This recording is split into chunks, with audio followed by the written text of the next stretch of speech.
Salve, salve, rapaziada! Estamos entrando no ar aí com mais um episódio do Anjo do Rap Convida e eu me encontro com Wagner WG. Satisfação, meu queridão. Tamo junto. Tamo junto.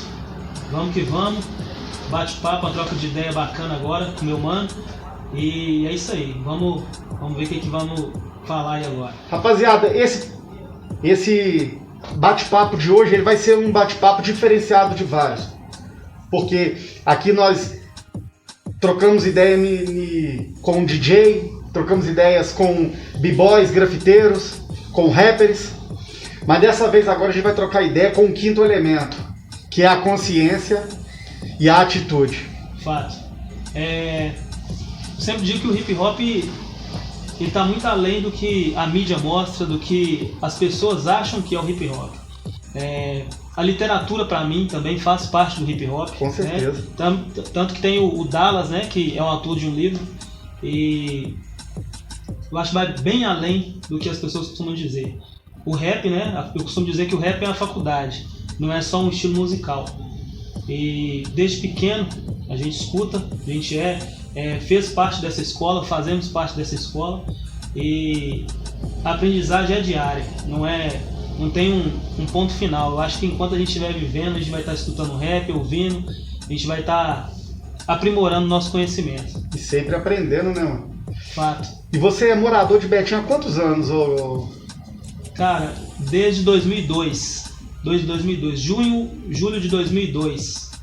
Me recordo por causa da Copa, né? De 2002. Sim. A gente era moleque ainda. E foi uma época muito marcante vir para Betim, né? Conhecer a cidade, embora a gente já conhecia, né? De visitar. Mas o ano foi marcante porque a gente teve uma infância assim, em Belo Horizonte, né? No bairro Taquaril. Frequento ainda, gosto muito. Foi uma escola para mim também. Tenho amigos ainda. E sempre falo com o pessoal que todo mundo, nós, né, digamos, periféricos, a gente já passou por muita coisa na vida. Muito sofrimento, muita luta, muita correria, muita batalha. E a gente aprende que nada realmente cai do céu. Nada. E por esse fator que a gente deve lutar, correr atrás, sim. Falo sempre que os direitos não são iguais, nem muito menos as obrigações, mas nem por isso a gente deve abrir mão de lutar, de correr atrás. O sofrimento vai acontecer, a gente passa por situações conturbadas sempre, problemas vão vir sempre também. A gente tem que ter fé, acreditar que tudo vai dar certo. Você passou a sua infância, né, no Taquaril, em Belo Horizonte. Fala pra gente aí um fato inusitado que te marcou a sua infância, algo que foi bem marcante pra você na sua infância, quando você era do Taquaril, mano. Mano, se eu te falar fatos marcantes, as pessoas podem até pensar que eu tô sendo uma pessoa negativa, mas quem nasceu numa área periférica sabe que o dia a dia é difícil. E a gente, época marcante, digamos que a escola, as brincadeiras de infância, as coisas que a gente, apesar de criança, via na rua. Sempre falo que do trajeto da escola para casa, você sempre vai ver muita coisa além do que seus pais queriam que você visse. Você vai aprender muita coisa ruim, não vou mentir. Você vai, só de ver, você já vai começar a ter na mente uma noção do que realmente é o mundo lá fora. E não é fácil, bem complicado. E o hip hop, cara, chegou na sua vida quando, mano? E como que foi? Olha, sempre a trilha sonora da favela sempre vai ser o rap. Não adianta, o rap e o samba, né? Óbvio, são os dois gêneros musicais que sempre vão predominar no gueto. E sempre, todos os dias, ouvindo rap, talvez até sem querer. Você passa num bar, tem aquela máquina de música, sim, aonde alguém colocou uma moeda e escolheu duas músicas, né? E sempre ouvindo Racionais na década de 90, Racionais, Mano Brown ainda com 27 anos, né? 27, 25 anos, Racionais começando, aliás, já há algum tempo, né? Década de 90, e entre outros, né? Igual o GOG, sou muito fã, muita gente sabe disso. E é a trilha sonora, foi a minha trilha sonora e até hoje. E na favela, no gueto, não tem como você se esquivar.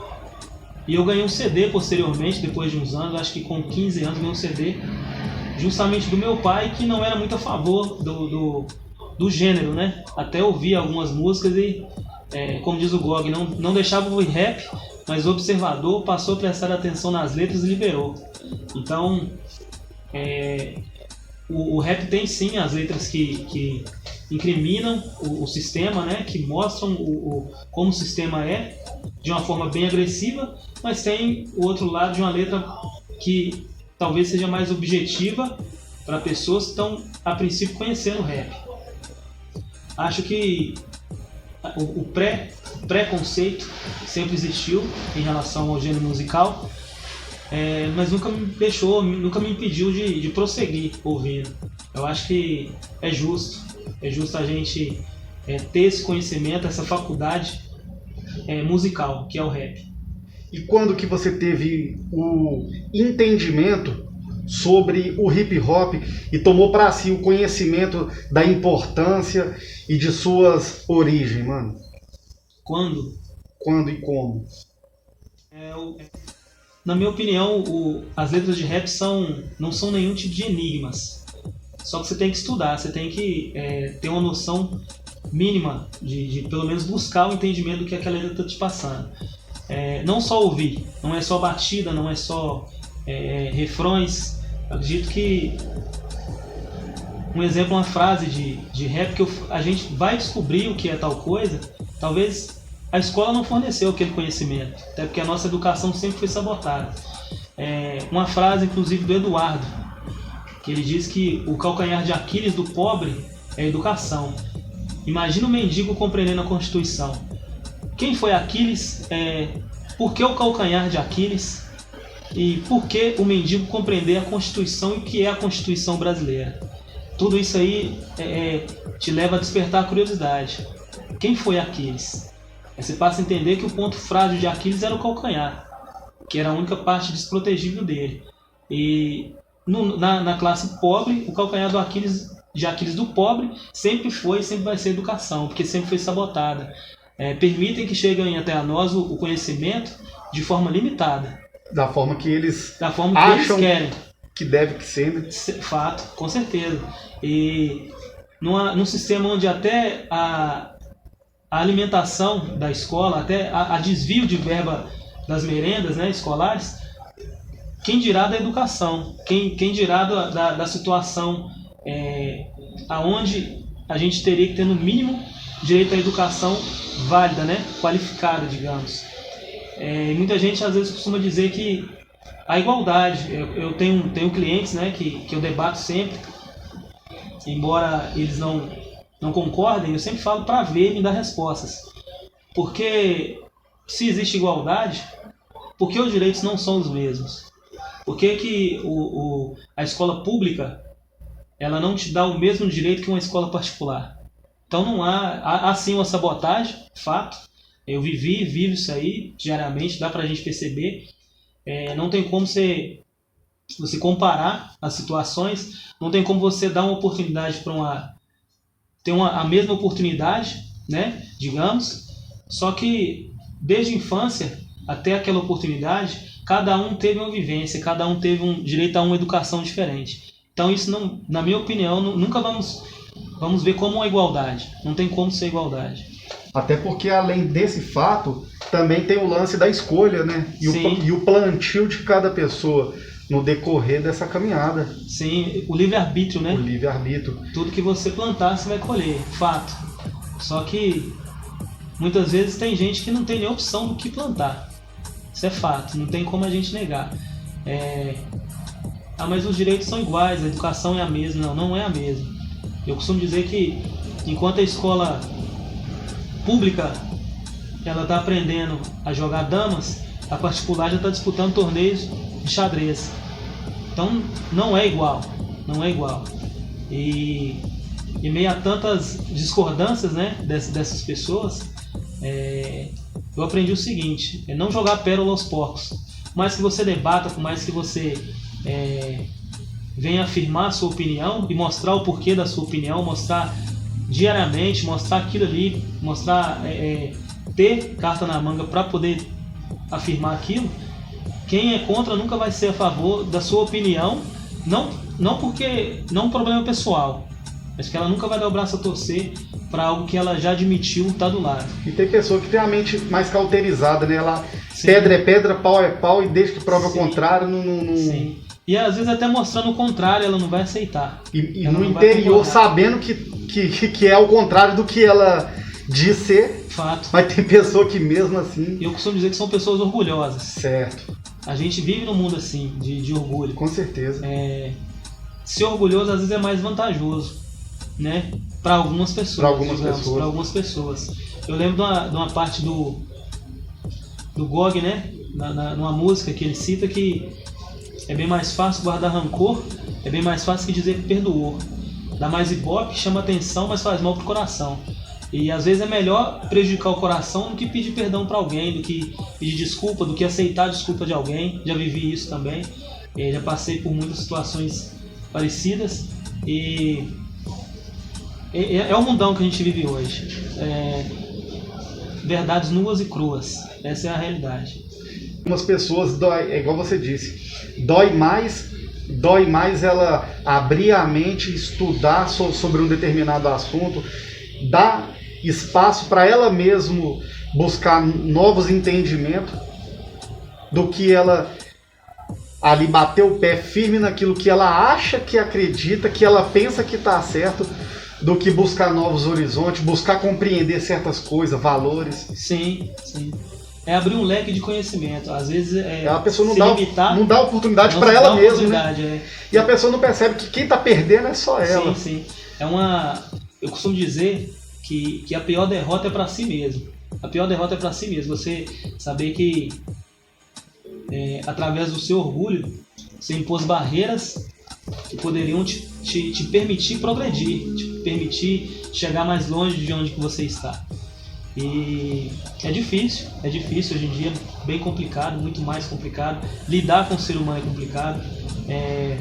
A gente vê frequentemente uma briga de trânsito hoje pode gerar morte, pode gerar uma guerra infinita, um efeito dominó que uma ameaça, que gera uma ação, e essa ação gera uma reação e vira uma bagunça. E por falta de um ato de humildade desse tamanho. Sim. Tá. Mas só que, como a gente tá falando do doer do lado de dentro, às vezes um pedacinho de humildade assim que impede isso, dentro dela é uma dor desse tamanho, né? Poder ali se curvar perante uma situação e... Não, amigo, não foi nada não, pode ir, me desculpa, perdão. E o mais interessante é que todo mundo carrega consigo a frase relacionada à humildade. E principalmente nesses momentos que você vê se tem ou se não tem humildade. Porque é bem simples, se você fechou um cara no trânsito, obviamente no momento de nervosismo você não vai saber, tem pessoas que não sabem, né, como reagir, como agir naquela situação. E o primeiro ato que vem parece que é doutrinado na gente, xingar, falar um palavrão, fazer um gesto obsceno, daí para pior, digamos. E é isso. Acredito que a gente tem que ter sabedoria, essa é a verdade. Para agir no equilíbrio. Sim, ter equilíbrio mental, psicológico. Não é fácil, né? Obviamente não é fácil. A gente tem que procurar obter. Cabe a cada um de nós, né, mano? Sim, com certeza. E você falou anteriormente, no começo, sobre literatura. Você atualmente está tendo acesso a algum livro que você esteja mergulhado nele, ou no momento não? E qual que foi a primeira biografia que você leu, que você falou assim, rapaz, me atinei para um fato que eu não conhecia? O primeiro livro,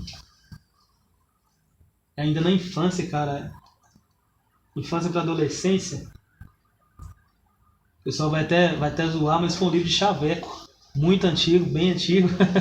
E atualmente estou lendo um livro de filosofia, né? Luiz Felipe Pondé, Amor para Corajosos. É até interessante uma frase citada no livro, que ele fala o seguinte, dedicado a todos aqueles que morreram de amor e para todos aqueles que para quem o amor morreu. Né? Pesado, muito forte. E eu até postei recentemente, fiz a pergunta, qual você se enquadra, né? Qual frase, qual situação dessa frase você se enquadra? Você se sente em qual situação dessa frase? Está sendo dedicada a você que morreu de amor algum dia? Ou para você que o amor morreu? É bem forte, bem pesado. Bastante. Bem pesado.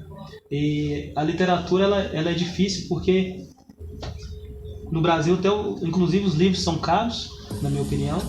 Não desmerecendo os autores, né? Nada a ver uma coisa com a outra. Mas, inclusive, para poder estudar na faculdade, a pessoa sabe que vai entrar e vai gastar muito com livros. Muito. Não impede a pessoa de entrar, óbvio.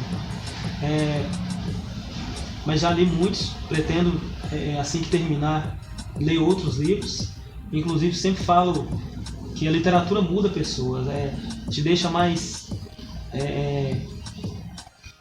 com agilidade melhor para falar, para poder trocar uma ideia com alguém, para poder indicar um livro para alguém, uma entrevista de emprego talvez, que você vá e no livro tem algum conteúdo que vai te beneficiar naquilo. Eu acho que é interessante esse ponto de vista. E é difícil ensinar uma pessoa a gostar de ler. Tem que partir da pessoa, mano. Tem que partir da pessoa. Porque é algo muito, muito íntimo, né, mano? Você, assim, adotar o hábito de ler. E não é só ler. A literatura é você compreender e gostar. Sim. Então vai além do só ler, porque o ler cansa. Falar com uma pessoa, ainda mais nos dias de hoje. Ler, você já cansa a pessoa. Cansa. Porque hoje nós estamos vivendo uma era que tudo está facilitado. E a literatura, ela para quem não gosta, ela é pesada. Sim. Né? Então vai além do ler, né? Eu acho que é uma questão de raciocínio lógico. Não é nem que as pessoas não gostam de ler. Todo mundo lê todos os dias. Sim. Porém, aplicativos. WhatsApp, né? O Instagram, todo mundo lê todo dia. A vida é feita de leitura o tempo todo, né, mano? Sim, todo tempo a não pessoa tem tá controle lendo. remoto Porém, pegar um livro e ler, a pessoa já põe dificuldade. Acha que é um fardo. Acha que é um fardo muito pesado, que não vai poder carregar e que é impossível. E ali ela já começa a determinar que realmente ela não vai conseguir ler. Aí uma mensagem que chega, livro em telefone, eu não gosto, porque chega uma mensagem, você vai na barra de notificação, vai ver o que é, quem que é, o que chegou para você, você já muda todo o seu foco e não consegue concluir a leitura. O livro de mão, né? Eu acho que esse o físico, ele é mais válido, ele é bem mais válido que o livro digital. Acho que é uma forma, talvez, de fazer com que as pessoas procurem mais literatura, tirar um tempo. Acho que se você tirar, 5 minutos, olha pra você ver, você tira alguns minutos para mexer na rede social, alguns minutos não, horas. Já foram feitas pesquisas, né, que comprovam que as pessoas ficam mais de 6 horas por dia no telefone. E 30 minutos para literatura já pesa. Realmente pesa. O que nos atrai são as redes sociais. E os livros acabam ficando de lado. E sendo que uma tela clara do telefone ali na sua mente, ali, ela pesa mais sua mente, ela cansa mais suas vistas, mas ainda assim a naturalidade do ser humano é achar que o livro ele acaba sendo mais pesado, por causa que a consciência dele já fez ele acreditar naquilo, né? Sim, sim. Porque a tela de um celular, a claridade dela, as informações, o tanto de informação diária que você está nas suas redes sociais e tal, aquilo pesa mais a mente do ser humano, cara, as vistas, por causa da claridade do aparelho, mas ainda a pessoa ela acha no seu intelecto que uma leitura em um livro, numa revista, num jornal, se torna algo mais pesado. Sim. Sendo que é mais cansativo um aparelho celular, um computador. Bem mais. Bem Porém, mais. é mais atrativo. Mais atrativo. É mais atrativo. Jogos. A gente foi, não sei você, mas a gente foi ter telefone já depois de maioridade praticamente. Hoje tem criança de 2, 3 anos que já tem um telefone, já tem uma rede social.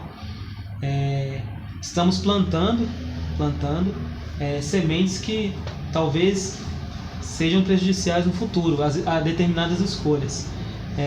A gente vê frequentemente crianças realmente, né, bem jovens, já frequentando, já consultando, né, tendo psicólogos que não está desenvolvendo, talvez, ou depressão principalmente, é um mundo depressivo. E é um quadro assim que vem aumentando entre criança e adolescente, assim, gigantesco. A depressão, eu li uma frase recentemente que diz que a pessoa só vai ver o que é depressão quando ela passar por aquilo ou ter alguém próximo. Porque para todo mundo, para quem está de fora, todo mundo que às vezes diz que está com depressão, depressão, mas você faz isso. Mas o fato de uma pessoa estar com depressão não quer dizer que ela deve se limitar também. E a ajuda, às vezes as pessoas só querem fornecer depois de uma tentativa de um suicídio, ou depois que alguém comete o suicídio, e a gente passa a ter uma noção do que é isso. E é pesado esses assuntos, né? Muito, muito pesado. Mas o mundo tá foda, tá complicado, tá bem difícil em relação a isso aí. O próprio sistema parece que impõe esses limites, né? Esses limites e ao mesmo tempo essas faltas de limites. A gente sabe que deve ter até um ponto ali, essa caminhada em redes sociais, mas a gente não põe limite. Nós mesmos, às vezes, acredito que não nos policiamos o suficiente para impedir tais coisas. E sobre literatura marginal, o que você tem a dizer dos poetas da literatura marginal? Como que é o seu ponto de vista e o consumo que você tem a respeito da literatura marginal? Cara, literatura marginal é até, digamos, complexo a gente falar. Quando a gente fala marginal, as pessoas podem pensar pro lado... Entender de forma E errada. Vamos falar já o que significa a parte marginal da palavra, né? Para iniciar esse assunto. A gente tem, inclusive, já deixar aí um autor, que é o Guilherme, né? O Dallas, né? Que é autor de um livro. E essa questão de olhar a literatura, o lado da literatura marginal, eu vejo da seguinte forma: a gente vive numa sociedade que a gente vê de tudo. Admiro a literatura, independentemente de qual seja, independentemente dos autores. E recentemente olhei para comprar, para poder estar adquirindo o livro do Poderoso Chefão. É um livro gigantesco, tem que comprar e ter muito tempo, são meses, né, para poder concluir e entender. O filme já é muito grande, são 3 filmes, né, uma trilogia, de cada filme tem 3 horas de duração. E a gente aprende sim muita coisa, tem muita coisa útil, muita coisa que não é útil a princípio, mas que a gente vai ver. E eu acho que é válido esse tipo de literatura, sim. E marginal, para quem não sabe, é tudo e todos que estão à margem, né? O marginal, ele é aquele que está à margem da sociedade. Sim. Né? Então nós estamos na sociedade, inserido nela. Nós estamos inseridos na sociedade, mas ao mesmo tempo nós vivemos à margem dela. Sim. Então nós somos marginais pelo fato de estar às margens, ao redor. Ao redor ali. Estamos inseridos, mas ainda somos aqueles que estão pelas margens, ao redor ali da sociedade. Então, esse é o marginal, e a literatura marginal retrata cotidianos do dia a dia, vivências do autor ou não, falando do cotidiano de quem está às margens também, né? Correto. E falar dessa que estamos à margem, muita gente acha que é se vitimizar. Não é. Não é.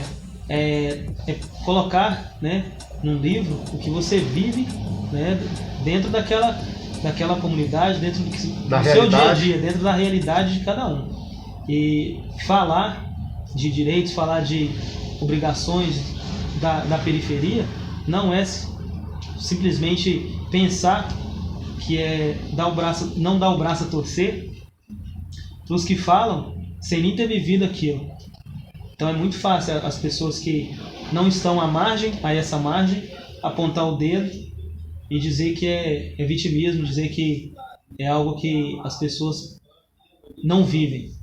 E eu acredito que só quem é igual uma letra do 286, né? O nome da letra. Só quem convive sabe, né? Só quem convive sabe, e quem sabe pode sentir. Acho que esse é o meu ponto de vista. Por isso que nós nos identificamos, né? Sim. Com a arte, com a literatura, com a poesia, com a música daqueles que estão ou já esteve no mesmo lado que a gente. Sim, sim. Né? É até interessante a gente... Você falou nessa questão de pessoas que estão ou estiveram, né, no nosso lado, vamos dizer assim, bem lá embaixo na base, onde tudo deu início. E muita gente que chegou, talvez não olhou mais para trás, não quis olhar, achou que a realidade se tornou pesada demais. Resumindo, esqueceu das origens, digamos. Esqueceu. Tipo assim, não conheço, não vi, não sei quem que é. Ali eu não volto mais, ali eu não piso mais. E olhar para o passado é sempre gratificante. Porque se você não tivesse vivido nada daquilo, você não seria quem você é hoje. E muita gente pensa, né, que falar dessa forma, abordar esse assunto, a gente está radicalizando. Mas negar suas origens eu acho que é bem pior, na minha opinião. Com certeza. E por que estamos nesse assunto? Porque nós temos autoridade para poder falar. Sim. Porque já vamos entrar já no mérito da palavra. Daquele garoto, daquele menino lá do Taquaril, que passou vários momentos, chutava latinha na ida da escola, pulava muro da escola, brincava, coisa de moleque, tocava interfone, passou pirrê na vida, aquela coisa toda, vivência de tudo quanto é forma, foi crescendo, amadurecendo e tal, tá com essa mente de milhão, mente de uma pessoa formada politicamente, culturalmente e tal. E hoje você é o exemplo de uma pessoa que não saiu da periferia, é periférico, sim, expressa culturalmente melhor, por causa que você busca conhecimento. Correto. Você está inserido sempre em situações que está ali agregando e faz a gente crescer, né? Que é a literatura, é a cultura, a música, a arte, as vivências o dia a dia. E além disso, hoje você é empreendedor. Sim. Certo? Certo. Me fala, mano, quando que foi pra vocês falar assim, cara, a partir de hoje eu vou abrir meu próprio negócio, eu vou ser empreendedor e vou mudar a situação. Como que foi? Cara, a gente não tem... Eu até li esses dias que a gente não tem a gente aprende mal uma matemática na escola. A gente não aprende Sou péssimo nisso, não minto. A questão de gestão, a questão de... Estou procurando melhorar, estou estudando. E essa questão de gerenciar. A gente sabe que se você pegar algo por um preço e vender por outro, você tem um lucro. Você não sabe como fazer, como agilizar aquilo ali, ainda mais se for em grande quantidade. Na nossa infância a gente já cortava cabelo. Eu sempre comento com alguns clientes e amigos que a gente, antes dos 15 anos, a gente já cortava cabelo só que de forma gratuita. Sério? Lá no Taquaril. Que louco, hein? Década de 90, acho que, salvo me engano, 94, 95 mais ou menos. Meu pai ganhou uma máquina, né? E através dessa máquina tudo começou. Uma máquina da UAU, bem antiga mesmo. E um pedia para poder cortar o cabelo ali, o outro pedia também, não tinha dinheiro, né? Era bem difícil a situação. E a gente foi indo, um cortava o cabelo do outro. E quando eu mudei para Betim, já em 2002, a máquina já ainda com a gente, sempre tinha a galera do futebol da rua que, você tem uma máquina, você sabe cortar. de forma alguma, nunca menti pra ninguém, nunca aleguei de falar assim, ó, não sei cortar. Eu falava que sabia e tava aprendendo. Inclusive até hoje estou aprendendo. A gente tem que ver como uma escola, não só a questão da profissão, mas da vida. E foi indo, até um dia que o pessoal começou, você sabe fazer um detalhe? Não sei, nunca tinha feito, vamos embora fazer. Vamos fazer que vai dar certo, desafio. E a gente foi. Aí comecei a trabalhar numa outra área e trabalhei de servente, inclusive, ganhava bem pouco. A gente sabe que, além de trabalhar muito, é bem desvalorizada a profissão. Admiro quem é, porque é um trabalho bem puxado, bem pesado. E posteriormente veio os trampos fichados, né? A gente já escuta desde pequeno, você tem que estudar, trabalhar fichado, você não pode ser um empreendedor. É difícil você ver alguém que vai te apoiar num ramo que não seja um trampo fichado. Se você falar que vai vender chup-chup e vai ganhar R$100 em cada chup-chup, a pessoa vai falar, vai questionar, porque não é um trabalho fichado, de carteira assinada. E é isso que no Brasil é muito complicado, é muito foda. E a gente trabalhei sim, de carteira assinada, em alguns trampos, só que eu não via, cara, tanta expectativa. Não que seja ruim, de forma alguma. Só que eu queria um pouco mais de liberdade também. Queria ganhar um pouco mais também. E sem estudo, a gente sabe muito bem que dentro de uma empresa eles sempre vão te limitar. Até com estudo já te limitam devido às questões de panelinha dentro da empresa. É o parente de fulano que vai pegar o cargo de Beltrano, que está lá há anos naquela empresa estudando e o cargo não chega. Sempre vai ter alguém para poder morder aquela bocada ali, né? Aquela ideia de aquele cargo. E eu me recordo que as pessoas na época questionavam, né? Mas você vai me cobrar R$5 para fazer isso? 5 contos. Porque você estava acostumado que você cortava sempre de graça. Sempre de graça. No dia que você falou assim, mano, agora eu vou... eu vou ter que cobrar aí porque eu tô tendo custo, não tá dando pra manter isso aí não, eu tenho que cobrar. Aí começam os questionamentos, né? Mas a gente é amigo. Aí vem a frase, amigos, negócios à parte. E eu sempre deixo um recado pros que estão começando agora que os verdadeiros a gente sempre vai saber quem que é. A gente tem que observar que é nesses momentos que a gente vai ter uma percepção melhor de quem realmente quer te ajudar, de quem realmente vai te dar uma moral. Eu sempre discuto com um amigo que se todos os amigos que vem um amigo começando um negócio fossem lá só para dar uma moral para ele, só para comprar na mão dele, que seja uma vez no mês ou uma vez na semana, ao invés de comprar num concorrente só para edificar, levantar aquela pessoa, seria muito mais simples. Mas não é bem doloroso. É o contrário disso. É o contrário disso. Fulano ficou metido, agora tá cobrando. O cara tá se achando. Não é isso. É questão de valorização. E eu me recordo que eu fui, de uma certa forma, entre aspas, forçado a adquirir essa profissão. De uma certa forma, bem forçado. Porque eu tive problemas de saúde na época, onde todos os exames admissionais nas empresas que eu tentava vinha a dar problema. Faço tratamento até hoje, acredito que você não saiba. Não. Acredito que você não saiba, eu vou falar aqui. Eu não queria tocar nesse assunto, mas porque é uma coisa, assim, entre aspas, ruim. Mas vamos falar, estamos aqui para essa troca de ideia.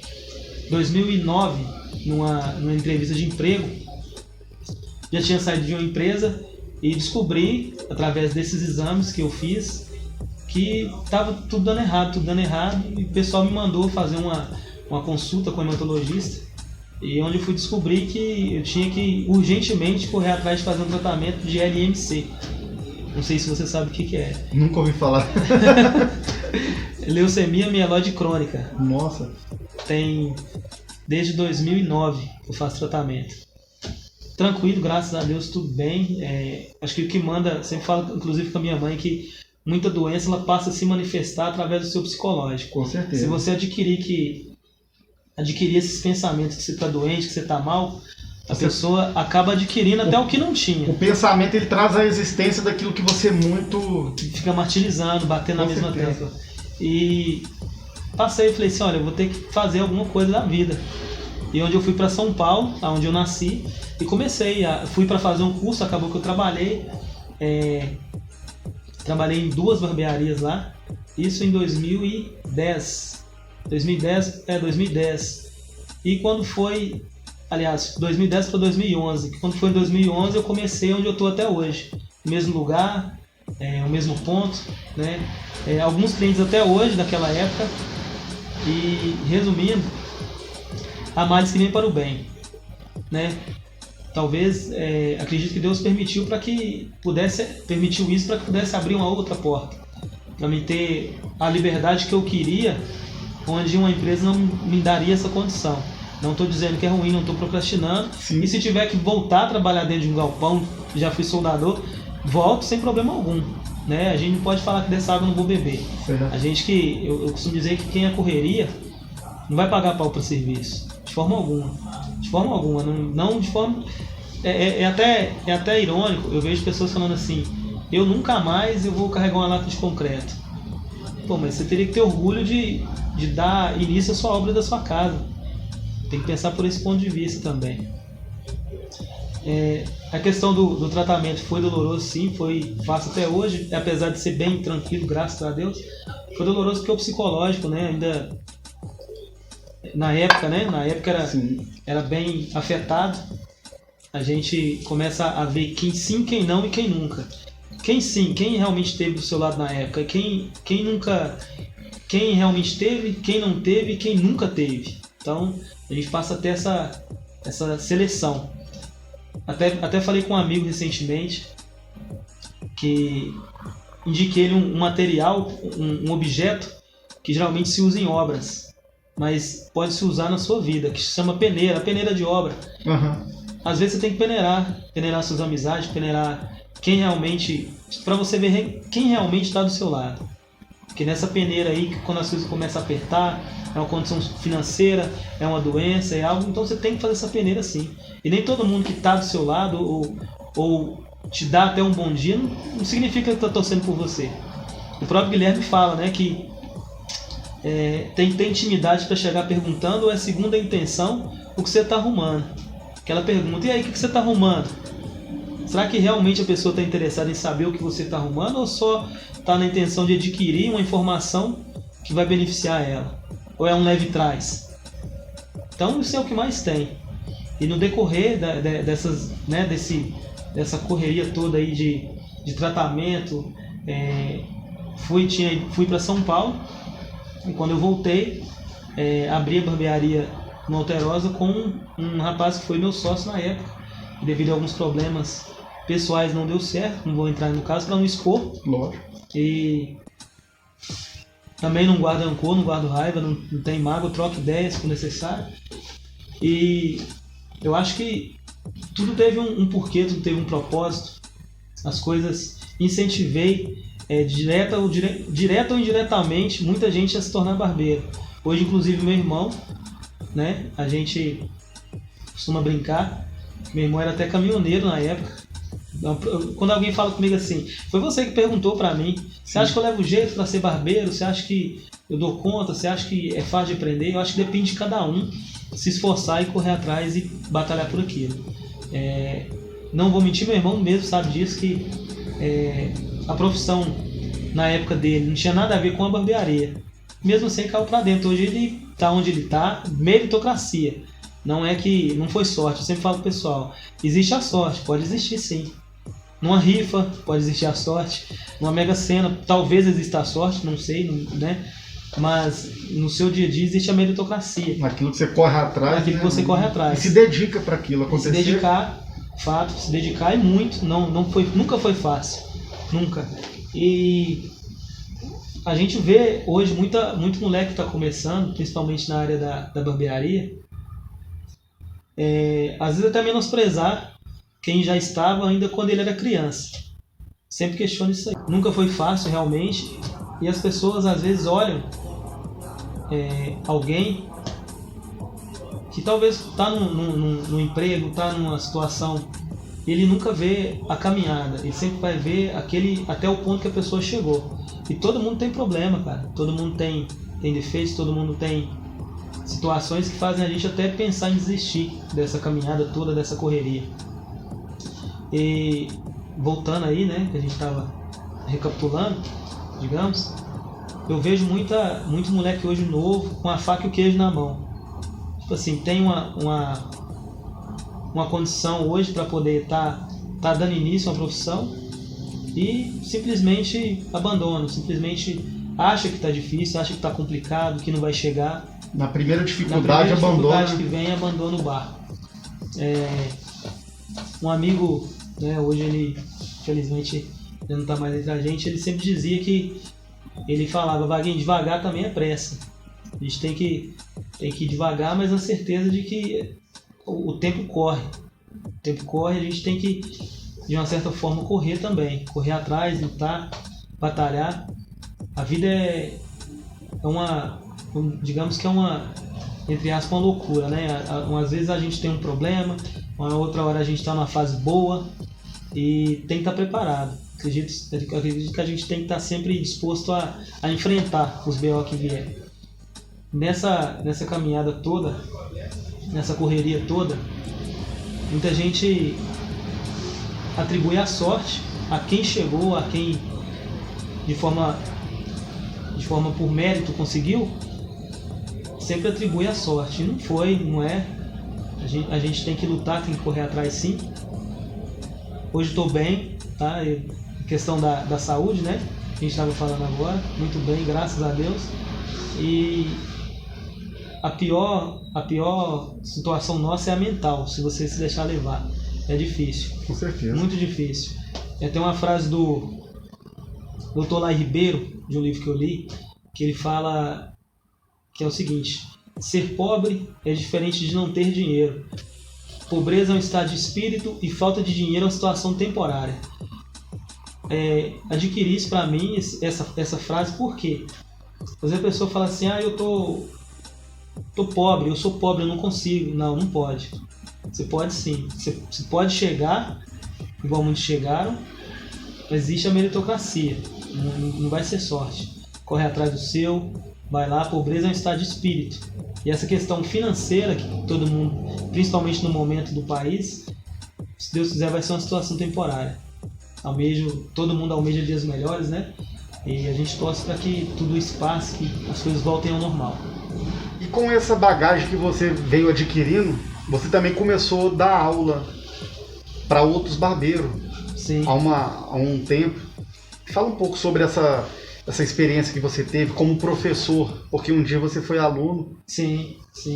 Na verdade, eu sou aluno até hoje. Eu sempre marco isso aí porque a gente nunca vai aprender o suficiente para ter que parar, para impor um determinado limite ali. A gente está sempre aprendendo. E nessa área mais ainda, né, mano? Muita gente sabe, e eu vou falar agora, que eu sempre associo a vida ao xadrez. A aprendizagem é diária. Não adianta falar que já sabe tudo. Os grandes mestres sabem que o xadrez é aprendizagem todos os dias. Se você não ter esse conhecimento de que a aprendizagem é diária, você acaba se limitando e outros vão vir. É assim que funciona. E ensinar é complicado. Eu sempre falo que o problema hoje na nossa sociedade, no mundo, digamos, muitas vezes é um ensinamento, mas muitas vezes é quem está sendo disciplinado. Porque não adianta eu querer te ensinar e você não querer aprender. Por isso que eu passei a ajudar quem realmente quer ser ajudado e não quem precisa de ajuda. Todo mundo precisa de ajuda, acredito, mas nem todos querem ser ajudados. Essa é a diferença. Tive alunos, bons alunos, né? Uns prosseguiram na profissão, outros não. Alguns, inclusive tem um que depois do meu irmão ter dado início, hoje ele está em Portugal, é barbeiro em Portugal. Tem um que trabalhou comigo recentemente, estava para a Argentina, está de volta no Brasil. Um salve aí pro Vitor. O meu irmão, as pessoas, a maioria já sabe, mas é o Rafael Lucas, salve também. E o Charles está em Portugal. Se for ficar falando, mandando um salve para todo mundo aqui, vamos ficar até amanhã, né? A gente vai abrir esse destaque, deixar esse destaque. Não é fácil ensinar, não é fácil. Tive alunos que deram dor de cabeça, muitos não, poucos alunos que deram dor de cabeça. E é complicado, que às vezes você pega uma pessoa para ensinar, que você tem que começar a corrigir a postura dela, a forma de dialogar com alguém. Talvez o cara fuma, ele quer fumar um cigarro lá fora, ele entra, às vezes nem lava a mão, ele esquece talvez de lavar, e são coisas que são necessárias corrigir, haver essa correção. E a área da barbearia teve acredito que 2015, eu acho que foi o ano, né, que estourou, né? Muita gente quis ser barbeiro, alguns se tornaram barbeiro, outros se tornaram e desistiram. Vi muito isso. Não fico feliz pela desistência deles de forma alguma. Acredito que tem espaço para todo mundo, sim, embora dois corpos não ocupem o mesmo espaço, né? A gente tem que manter o respeito. E muitas vezes tiveram alguns que não tiveram. É foda. Entendo. E eu fico chateado porque, falando dessa questão periférica, às vezes a pessoa tem uma disciplina de crime, mas não tem uma disciplina, né, na vida social com o trabalhador. E o respeito tem que prevalecer, sim. E é mútuo, né, mano? O respeito é mútuo, com certeza, de canto a canto, de área a área. Quando eu falo que eu vou em certos lugares, as pessoas, mas você vai nesse lugar? Mas por que não ir nesse lugar? Né? Porque é uma parte periférica. Voltando aí, eu morei também no Alto Veracruz, que é próximo do Taquaril, na minha infância. E é isso aí, cara. A gente tem que batalhar, tem que correr, tem espaço sim para todo mundo, tem que respeitar, manter esse respeito mútuo, manter essa falar uma outra frase de rap aqui, inclusive de um mano mineiro, né, que dignidade é nossa lei, acima dela Messias, né? Vocês já sabem quem que é. Eu acredito que ele deve ver também, mandar um salve, né, pro Arizona, né? Arizona, Efton Factor. E, cara, o respeito é isso aí, cara. A gente saber onde pisar, saber o que falar, saber o que trocar, se posicionar. E se porventura acontecer qualquer situação que venha te colocar numa condição desfavorável ao que você disse, ou que alguém ouviu e levou para outro canto de outra forma, ainda assim é necessário o diálogo. Eu acho que se tiver o diálogo, a gente evita, se a gente puder dialogar, a gente evita muita coisa, muita mesmo, em relação a essa questão de desrespeito. Já tive problemas já com isso. Essa questão de leve trás, eu passei por situações em que ocorreu uma situação bem ruim com uma pessoa, um concorrente na época, onde as pessoas falaram foi eu, né? Não foi fulano, foi o Beltrano. Lembro de uma amiga que me viu e ficou espantada, porque um rapaz, por coincidência, tinha o mesmo nome, tomou alguns tiros no bairro e falavam que foi eu. Aí quando ela me viu, ela veio correndo, me abraçou. Eu não acredito que você tá vivo. Eu falei assim, mas por que você não acredita? Por que eu não poderia estar vivo? Porque não estaria. Então,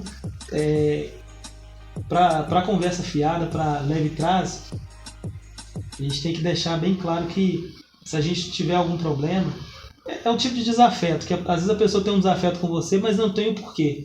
Ela não gosta de você, mas ela não tem um motivo para não gostar de você. Uhum. Então, ou é um leve trás, ou é uma conversa fiada que foi gerada, e ela pegou aquilo ali e abraçou a ideia, e se porventura ela descobrir que é errado, ela vai abraçar a ideia, devido ao orgulho que a gente falou lá no início das ideias. Verdade. E a questão de conversa fiada, né? Como dizia o Bezerra, né? Fofoca pra mulher é feio, pra barbada é pior. Pode crer. Então tem essa ideia, né, mano? Mano, e como a gente falou assim desde o início e tal, cara, o conhecimento só adquire aquele que busca. Sim. Né? Sim. A gente só vamos chegar em um lugar se eu me permito ou se eu me levanto e vou, né? Sim, sim. E como que você diz para quem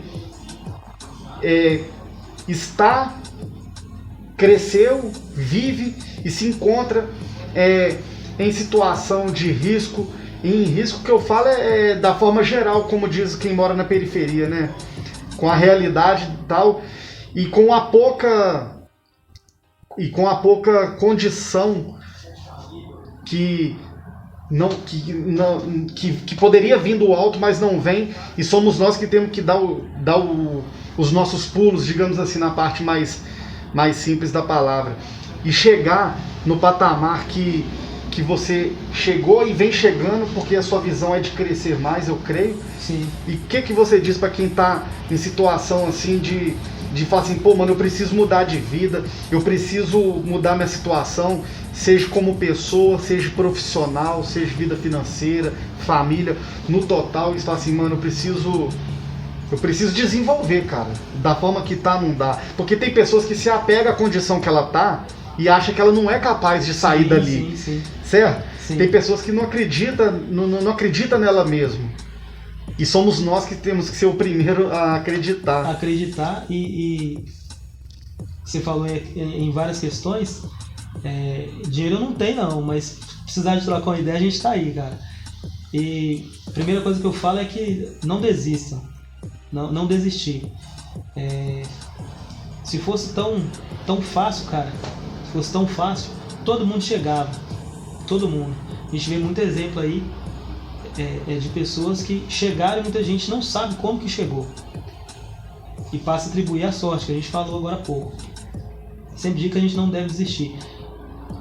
Embora tenhamos diversas dificuldades, tenhamos empecilhos, tenhamos obstáculos, a gente tem que correr atrás sim. A gente vai chorar muito ficaremos noites sem dormir para poder chegar. E essa é a ideia que eu tenho para deixar, que quem está começando, ou quem já está em algum negócio, ou quem não só profissionalmente, mas eu falo em qualquer área, a gente tem que passar a buscar em pessoas que chegaram e por que chegaram, como chegaram, né? E daquilo ali você começa até mesmo tirar forças para poder caminhar, para poder dar continuidade nessa caminhada aí que é bem árdua, entendeu? Para quem tá nos assistindo e fala assim, pô, cara, parece até Deus falando comigo, mano, porque eu não contei pra ninguém meu sonho de um dia me tornar barbeiro, tô querendo fazer um curso, tô querendo me profissionalizar, fazer algo assim, igual você disse do seu irmão, que é prova viva, Sim. Que era de uma área. Sim. E hoje explodindo aí no ramo da barbearia. O que você diz pra essa pessoa que nos vê agora e fala assim, cara, eu quero mudar de profissão, me profissionalizar no ramo da barbearia? O que você tem a dizer pra essa pessoa que nos vê? Irmão, corre atrás. Eu acho que o primeiro passo é esse, correr atrás. Depende mais de você do que de mim. Eu sempre digo isso, para quem trabalhou comigo, para quem algum cliente que está querendo dar início a alguma coisa, algum negócio. Eu acho que o primeiro passo é começar. Se vai dar certo ou não, problema, irmão. Dá o primeiro chute, dá o pontapé inicial e vamos embora. Bora correr, precisar de alguma ideia, de algum contato, a gente está aí e dar início. Ninguém chegou lá sem ter começado. Você pode pegar aí as grandes empresas, como que começou. Um exemplo bem claro disso aí, que é a moda, digamos, né? Uhum. A própria Apple. Olha como que era lá no início, como que está hoje. Vou te dar o meu exemplo também. A barbearia, quando começou em 2011, era um tipo, hoje é outra. A minha vestimenta na época era uma, hoje é outra. Não é que a gente ficou chato, não é que a gente está... Uma amiga minha de São Paulo, ela fala, você tá chavosão, hein? Não é que a gente tá chato, a gente só quer se sentir bem, cara. Quer melhorar, a gente quer melhorias para as nossas vidas. E esse é o recado, essa é a ideia. Você quer se tornar barbeiro, irmão? Procura quem você almeja fazer um curso, troca uma boa ideia. Às vezes você não está na condição, mas negocia. Várias pessoas já me pagaram até... não é merchandising não, até porque eu não estou dando curso. Tô tirando tempo para mim agora. estudando também. Não, mas Logo aqui, eu volto. aqui o espaço aqui é pra mexer também. Se tivesse fazendo também, você tá em casa. Né? E daqui a pouco você vai fazer seu mexão. Sim, sim. Eu tenho esse recado para deixar, mano. Corre atrás, faz o seu, né? E inclusive, uma outra coisa, é esse quadro que está aqui atrás, que são 3 na verdade, os outros 2 estão acima aqui, que é cego, surdo e mudo. Eu acho que muitas vezes, quando você vai fazer algo, não precisa de muita gente estar sabendo, não. Que às vezes você quer falar, ou você fala realmente, e você espera ouvir um incentivo. Você vai ouvir uma crítica. Talvez você pode reparar que o peso de uma crítica, dependendo para a pessoa, é bem mais significante do que um vai com Deus, do que boa sorte, do que Deus abençoe, do que incentivo, né, para aquele alívio para a pessoa. E faz calado, faz caladinho, vai lá, faz seu corre. Quer fazer o curso? Só começa, irmão. Dá o pontapé inicial, começa. Quer comprar sua máquina? Junta o seu dinheirinho, passa um cartão de crédito. Minha primeira máquina foi um cartão foi comprado assim, ó, foi uma parte em dinheiro, uma parte em cartão de débito e uma parte em cartão de crédito. O dinheiro era meu, os outros 2 cartões do meu tio, em São Paulo ainda, muito tempo, já mais de 10 anos isso. Mas eu comprei, e hoje quando eu quero comprar também, eu sempre falo com os meninos que dinheiro eu não tenho, mas nome eu tenho, graças a Deus. E quando eu quero comprar, eu falo com os fornecedores, explico a situação. Se eu não tiver condição de pagar à vista, a gente negocia. E vai na calada, irmão. Vai na sua, vai na fé e bola pra frente. Essa é a ideia. Redes sociais da barbearia, pra galera que tá nos assistindo aí, seguir, prestigiar, ver como que é o nível do seu trabalho, ver como que é o seu desempenho através das redes, porque hoje conta muito, né? Muito, muito, muito. Eu tenho me reeducado quanto a isso aí, que eu sou muito leigo em questões de redes sociais. Estou começando e aprendendo agora também a movimentar, a fazer tais coisas. Agora mais cedo estava trocando ideia com um amigo e cliente que está fazendo um projeto para mim de algumas coisas. E não é fácil, essa coisa esse mundão louco que tá de rede social. Mas WG Barbearias, depois a galera quiser seguir lá, dá essa moral, ver o trabalho também. A gente não tem obrigações, as pessoas pensam que pelo fato de... Eu tenho clientes que cortam comigo, mas nem sabem que eu tenho Instagram, só pra você ter ideia. Porque eu tive uma fase de declive, né, alguns anos, recentemente, digamos, e tô voltando, né? Graças a Deus, estou muito bem. E vamos que vamos. Vamos que vamos, é isso aí. É isso aí, segue lá a barbearia lá, WG Barbearias. Para você estar se informando, vendo os trabalhos e de repente mandando um direct lá, trocando uma ideia. Com certeza. E o endereço da sua barbearia para a rapaziada que está aqui na nossa região aqui poder ir lá pessoalmente, cortar, fazer trabalho lá. Cara, eu olhei agora no GPS, que eu tinha me esquecido do local. Eu vim aqui, né, como eu te falei, sim, há mais de 10 anos atrás, há uns 15 anos atrás ou mais. Por aí. Com o Dallas, né? O Dallas veio na época do Real Execução, né? Isso, na época do Real Execução. Isso aí tem muitos anos. Não conheci o Black Brown na época, eu vim conhecer ele no lançamento do livro do Guilherme. Sério? Lá na galeria, sim, na galeria da Praça 7. Sangue bom, muito gente boa. E o endereço, né, a gente sempre fica nessa de fugir do assunto. É na Avenida das Acácias, número 205. Tá a 8 minutos daqui, né, do estúdio Arte Som. Lá é Alterosa, primeira ou segunda sessão? Primeira sessão, né? Para ficar mais específico, né, o Morro da Alterosa. O Morro da Alterosa. A gente fala abaixo da Igreja Católica. Abaixo da Igreja Católica. Eu não é como falar, uma propaganda minha. Quando eu usava o cabelo grande, cabelo black, eu já usei dread. E eu costumava dizer que aquela frase, né, do Dadinho, né, o morro é meu. Embora já tiveram, e eu acredito que ainda tem pessoas, né, no morro, mas naquele ponto ali, naquelas proximidades. Você domina aquele pedaço. Tenho orgulho de falar e com toda humildade, eu tô ali já há muito tempo. Bastante. Então é digno de respeito, né? Essa é a ideia. Quem quiser ir lá tá convidado. trocar uma boa ideia, cortar o cabelo, tem uma cerveja também. E jogar um xadrez também. Eu ia falar isso agora, jogar um xadrez. Jogar um xadrez, com certeza. O xadrez é... Se eu ficar falando aqui, né, do que é o xadrez, o que o xadrez traz pra gente, da gente fala assim, mas é o que eu mais escuto de alunos, do aula de xadrez também, é um jogo para pessoas inteligentes demais. Cara, você tá automaticamente se excluindo e admitindo uma coisa que você não é. Eu acho que o xadrez está aí para abrir a mente das pessoas, para de uma certa forma te deixar estratégico na vida, não só no tabuleiro ali, não só nas 64 casas ali. Eu acho que vai muito além. E poder conhecer uma outra parte que nem ela sabia, né? Sim. Que o ser humano, quando abre a mente, cara, ela descobre uma imensidão dentro dela mesma, de possibilidade, Olha como que é estranho. As escolas públicas, elas não dão aula de xadrez. É raro você ver. Agora está tendo alguns projetos e tal, alguns professores, me desculpem, estão passando o xadrez de forma errada. Fui ensinar uma criança um dia, mas o meu professor me ensinou. Eu tenho que provar aquilo ali, porque para ela, o fato de eu não ter uma formação acadêmica igual quem está lá, né, diante dela, né, à frente, ela achou que eu não estaria correto.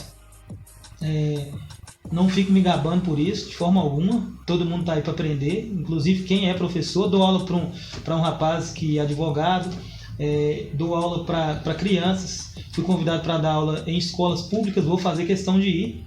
Faço questão de querer ir. Bacana. Não é o que eu te falei.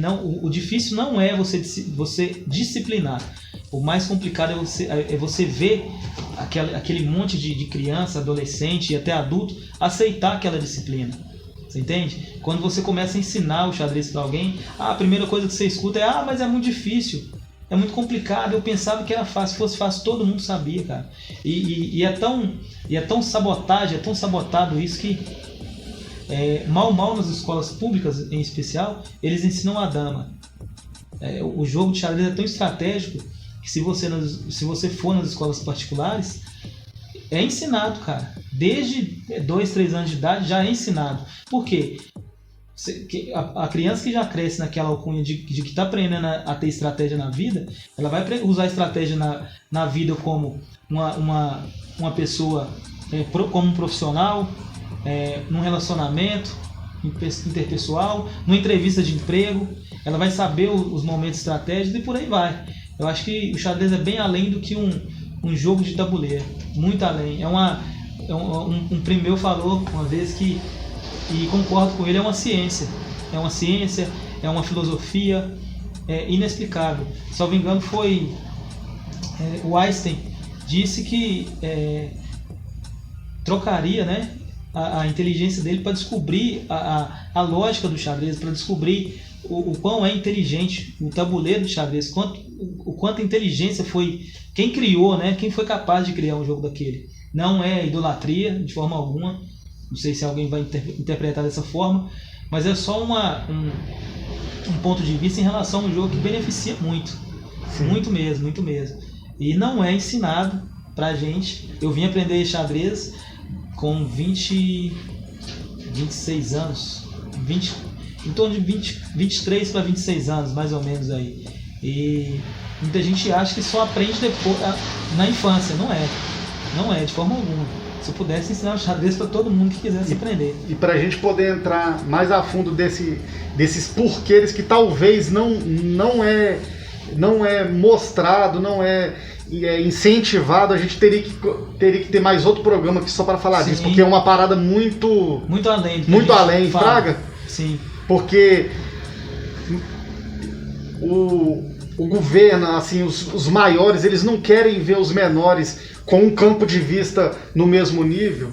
Então, por isso, muitas coisas não chegam pra gente aqui por eles. Sim. Se nós não busca por nós, não chega por eles. Então, por isso que muitas coisas não tem na escola pública, não tem numa roda de bate-papo, de repente, na esquina da sua quebrada, por causa dessa situação. Né? Eu tive uma troca de ideia também com um cliente, onde ele falou comigo que educação pública e particular é tudo igual.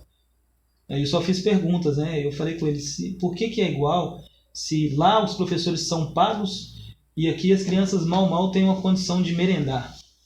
Não é igual, já a partir daí não é igual. As crianças aqui, nas áreas periféricas, elas vão a pé para a escola. Muitas vão a pé para a escola. E na particular já é totalmente diferente. É um motorista particular, é um escolar, até um mordomo. É um mundo diferente, cara. A gente falar de igualdade nessa muito situação complexo. é até covardia. E o sistema impõe, as letras de rap nos identifica isso e acusa esse sistema dessa sabotagem que é adotada, que sempre foi adotada, né, pelos que já estão lá em cima. Um exemplo disso, cara, que eu sempre comento, é aquele filme O Poço. Não sei se você chegou a assistir. Que retrata a nossa realidade, que são vários andares e cada um vive uma realidade. Cada um vive uma realidade. Onde não sei se você viu, uma mesa de alimento desce. Não. E ela tem que assista, te Depois aconselho a eu vou assistir. procurar. Por favor, faça. Vou te dar o feedback lá depois lá. Sim. Onde uma mesa com alimento desce e ela tem que ficar, salvo engano, 30 segundos ou menos em cada andar. Então você tem que comer o que você puder comer, porque no dia seguinte você não vai acordar naquele mesmo andar. Você pode acordar no último, no penúltimo, por aí vai. São diversos, eu não vou te dar tanto spoiler do filme, mas é a realidade. E muitas pessoas, na nossa atual realidade, elas não mudam de andares. O filme O Poço está ali, a realidade do Poço está ali, mas o andar não muda, cara. E o alimento que chega é o que sobra lá de cima. E como falar de igualdade? Como falar que existe essa igualdade? Não tem. Então, essa é a realidade que muitos vivem, né?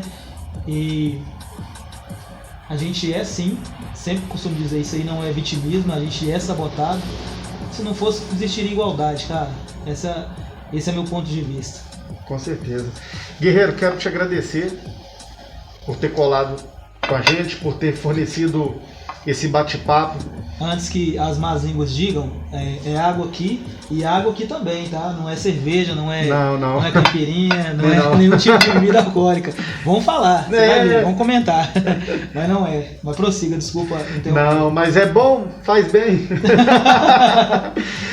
Milagre que ninguém nunca comentou lá nos comentários. Eu ia sugerir, tá? Eu ia sugerir, deixar um baldinho de cerveja aqui e a gente trocar ideia, mas aí vai fugir um pouco das ideias, né?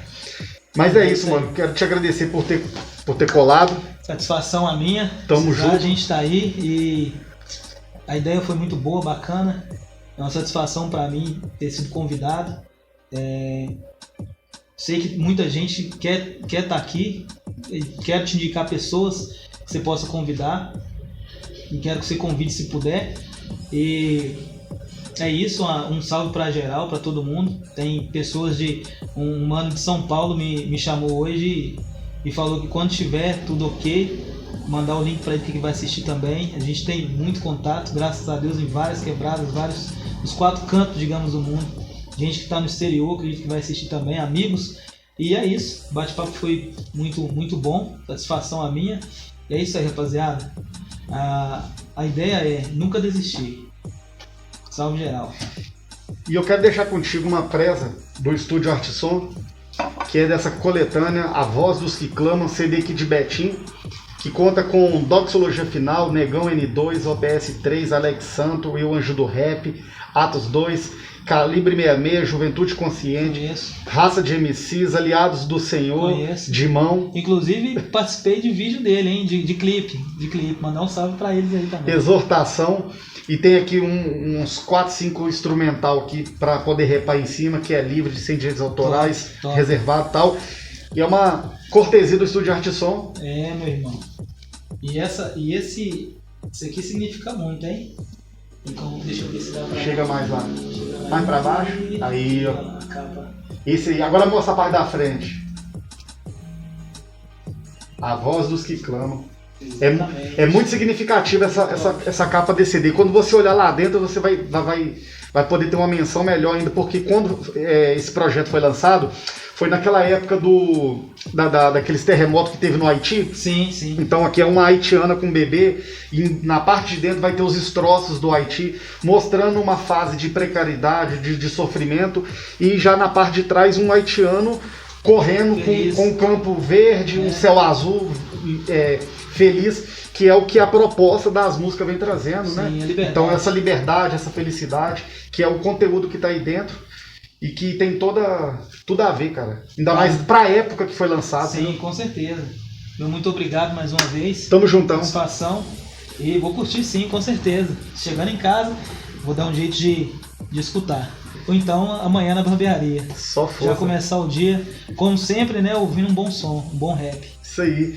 Rapaziada, se você curtiu e tá aí até agora aí, deixa o like, na humildade, compartilha, inscreva-se no canal, você que não é inscrito, e ative o sininho de notificação para que possa chegar até você todos os conteúdos do canal, cada convidado. Se você chegou aqui de paraquedas, não sabe do projeto, toda semana, todo domingo, 7h30 da noite, nós temos um convidado diferente aqui nessa troca de ideia, falando sobre vivência, cultura, sobre vida e sobre tudo, cara. Sobre tudo. Porque o hip hop ele vai além da parte artística. É o rap, É a parte humanitária, é a amizade, e é isso.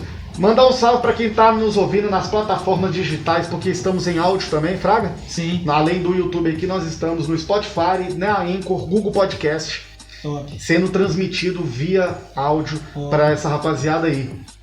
Vou ficar chato agora, hein? Vai, tá chatão.